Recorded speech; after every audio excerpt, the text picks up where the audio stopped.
Bonjour à tous, bonjour à toutes, bienvenue dans cette nouvelle vidéo tuto Lightroom. Il y a quelque temps, je vous faisais une vidéo sur comment vous pouviez copier vos réglages d'une photo à une autre, soit en synchronisant vos réglages entre plusieurs photos, ou soit tout simplement en copier-collant les réglages, tous les réglages, ou une partie des réglages entre une photo et une autre. Je vais vous montrer une autre méthode pour transporter vos réglages d'une photo à une autre qui va utiliser ce qu'on appelle les presets dans Lightroom. Donc en fait, quand vous avez une photo, je vais en ouvrir une par exemple ici, donc que vous allez dans le module de développement de Lightroom, donc vous avez sur le côté tout un tas de presets qui sont disponibles. Alors vous n'avez peut-être pas tous ces presets parce qu'il y en a quelques-uns que j'ai pu importer dans diverses occasions. Mais voilà, vous avez des presets. Donc, qu'est-ce que les presets font? Les presets, en fait, vont, comme vous le voyez, au fur et à mesure que je passe, vont, par exemple, vous appliquer quelques pré-réglages sur votre image. Donc, on voit certaines plus ou moins de contraste, plus ou moins de clarté, plus ou moins d'exposition dans l'image. Donc là, j'ai sélectionné ce qui s'appelle donc paysage, mais vous en avez d'autres qui sont donc là par exemple voyage. Donc vous voyez, donc là on a des couleurs qui sont beaucoup plus chaudes, des couleurs beaucoup plus froides. Donc voilà, les presets vont appliquer des changements à votre image. Donc quand je clique dessus, vous voyez le color grading a bougé. Et puis donc là, il y a eu vraiment un petit peu plus de vibrance, un peu moins de balance des blancs, puisque je suis réglé en général à 6000, et je vois qu'il y a eu aussi une diminution par rapport au violet. Donc chacun de ces réglages, donc là vous voyez, il y a eu aussi un peu plus de blanc, un peu moins de noir, donc il y a eu quelques réglages qui ont été faits, et je pense aussi quelques, ouais voilà, très légers, mais il y a eu aussi des modifications qui ont été faites sur le color grading. Donc voilà, c'est la façon dont marchent les presets. Et ce que je vous propose aujourd'hui, justement, c'est en fait, donc on va réinitialiser l'image. Et donc on va revenir sur la librairie. Et donc vous voyez qu'en fait, j'ai pris plusieurs images de coucher de soleil dans différentes positions. Et si donc justement on rouvre cette image que j'ai faite et que vous voyez sur les autres, donc il y a un point commun entre toutes ces images. On est sur du coucher de soleil, donc en fait on a un premier plan qui est relativement sombre, qu'il va falloir éclairer, et puis une partie ciel qui au contraire elle va falloir ne pas trop éclairer. Donc si je m'amusais à faire un réglage, vous l'aurez compris tout de suite, si je m'amuse à exposer correctement donc mon premier plan, donc vous voyez que très rapidement ce qui va se passer, alors je fais ça vraiment très rapidement. Je pense que je peux encore un peu tirer par ici. Voilà. Donc j'ai fait ça très rapidement. Donc on est passé de ça à ça. Mais par contre, vous voyez bien qu'on a perdu des informations dans le ciel. Donc il y a une autre façon que je peux utiliser pour justement faire ces réglages de manière plus ou moins automatique sur chacune des images, ou voir si je peux copier-coller justement ces réglages. C'est donc effectivement, comme je vous le disais, de créer des presets. Donc en fait, comment on va faire ça? Donc encore une fois, je réinitiale mon image. Et bien en fait, je vais passer par des masques parce que ça va être la façon la plus simple finalement de pouvoir appliquer ces presets d'une image à une autre sans avoir finalement des variations. Donc comment je vais faire ça? Je vais aller chercher un masque. Je vais tout simplement sélectionner le ciel. Alors en plus, ces images, elles sont plutôt intéressantes puisque finalement, j'ai une ligne d'horizon qui est bien plate. Donc c'est assez facile de sélectionner le ciel. Et donc là, je vais m'intéresser à faire le réglage sur mon ciel. Donc peut-être diminuer un petit peu l'exposition, peut-être augmenter un petit peu les hautes lumières, descendre les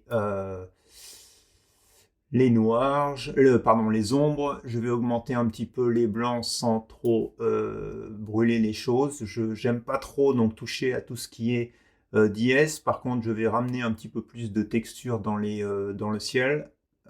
Tac. Et ensuite, je vais prendre ce même masque que je vais dupliquer et inverser. Donc cette fois-ci, du coup, on ne sélectionne pas le ciel, on sélectionne la Terre. Et donc cette fois-ci, je vais exposer un petit peu plus la mer. Je vais essayer de donner un petit peu plus de contraste dans les vagues en jouant entre les hautes lumières et les ombres, en jouant avec les blancs et les noirs. Ce que je vais faire, c'est que dans mon ciel, sur donc la partie des hautes lumières, donc ici, je vais amener un petit peu plus de jaune orangé. Donc là, je suis vraiment beaucoup trop. Donc on va faire quelque chose comme ça. Donc si on regarde, hop, hop, vous voyez ce que j'ai légèrement changé dans le ciel. Et ce que je veux, c'est que cette couleur-là, ici, finalement, se reflète. Donc là, cette fois-ci, sur le color grading, c'est plus sur la partie des tons moyens, on va dire, que je vais jouer. Donc vous voyez, en fait, si je pousse, on voit bien où je vais agir. Et donc ce que je veux, c'est essayer quelque part de répliquer un peu cette couleur que j'avais dans le ciel. Donc pas trop. Donc là, je suis déjà un petit peu trop. On va s'arrêter ici. Donc on voit que ça apporte des modifications à la fois sur la mer, à la fois sur le ciel. Donc là, je pense que je suis bien. Donc du coup, tac, on a ici des pré-réglages. Et ce que je vais faire, c'est que dans les user presets ici, donc dans les presets utilisateurs, je vais en créer un nouveau. Alors vous voyez, j'avais déjà fait quelque chose donc, qui est ici. Donc vous voyez un peu comment ça modifie mon image par rapport à celui que je viens de créer. Donc ça, c'est celui que j'avais créé quand j'avais fait les premières images. Et puis ça, c'est celui en fait qu'on vient de créer ensemble. Donc je vais faire un plus.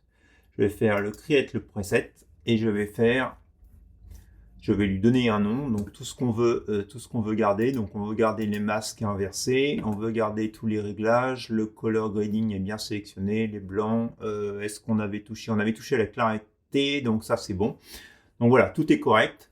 Et donc je vais l'appeler preset tuto janvier pour Léon. C'est un grand nom, mais c'est pour le retrouver plus tard.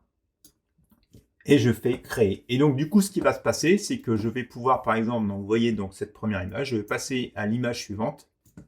Hop, donc on va prendre celle-ci, je reviens dans mon module de développement, et donc je vais aller chercher mon preset. Voilà, toc. Donc je l'applique. Et donc vous voyez en fait l'image entre avant et après. Et vous pouvez continuer ainsi de suite comme ça sur toute votre image. Et donc là, alors, avec un horizon qui est un peu de travers. Donc ça, on va le modifier tout de suite. Toc, ça c'était la première image que j'avais prise. Clac. Et donc vous pouvez de la même manière donc appliquer votre preset. Donc soit celui-ci, soit le précédent. Donc vous voyez, le précédent apporte une photo beaucoup plus lumineuse, et puis celui-ci une photo beaucoup plus sombre. Et vous voyez en fait la différence que l'on a créée entre l'image à gauche initiale et l'image après, en appliquant le preset dans le ciel. Et donc vous pouvez appliquer ce preset autant de fois que vous voulez, ce qui vous laisse toujours de toute façon la possibilité, une fois que vous avez sélectionné ce preset, donc on va l'appliquer, et ben c'est de revenir dans vos masques, et puis vous avez toujours la possibilité, si vous voulez assombrir un peu plus le ciel, alors forcément pas autant que ce que je viens de le faire, mais voilà, si vous voulez toucher sur le ciel, rajouter des choses. Donc là on a à peu près sur la droite probablement un petit peu trop de haute lumière, donc on peut toucher, on peut augmenter. Vous pouvez de nouveau les régler, ils sont pas fixés, ça ne va pas vous figer vos réglages dans votre image. Vous avez toujours cette flexibilité de pouvoir jouer après avec les réglages. Ça vous donne tout simplement un développement de base, et parfois c'est intéressant ces presets parce que ça va pouvoir vous donner sur toute une série de photos de créer une ambiance identique sur chacune des photos. Donc en général dans les presets, je n'essaye pas de forcer trop les choses, je garde des choses vraiment très très légères, parce que comme je vous le dis, c'est vraiment pour donner une certaine tonalité dans mon image et non pas pour forcément faire un développement complet dans l'image. Donc voilà, une autre manière de copier-coller vos réglages d'une photo à une autre. J'en profite pour vous dire que suite à l'annonce que je vous avais fait donc début janvier sur la création d'une activité un petit peu plus professionnalisée, je suis justement en train de créer tout un tas de presets que je vous mettrai en fait disponibles librement lorsque je vais lancer mon site internet, et donc vous pourrez les charger librement et puis les utiliser sur vos photos. Mais sachez déjà que de par vous-même, vous pouvez créer ces presets dans Lightroom en suivant ce petit tuto d'aujourd'hui. Voilà, j'espère que ce tuto vous aura été utile. Si c'est le cas, vous connaissez la petite musique, un petit pouce en l'air, n'hésitez pas à le partager, à le commenter. Il ne me reste plus qu'à vous souhaiter une bonne semaine, et puis je vous dis à dimanche pour de nouvelles expériences photographiques. Allez, au revoir!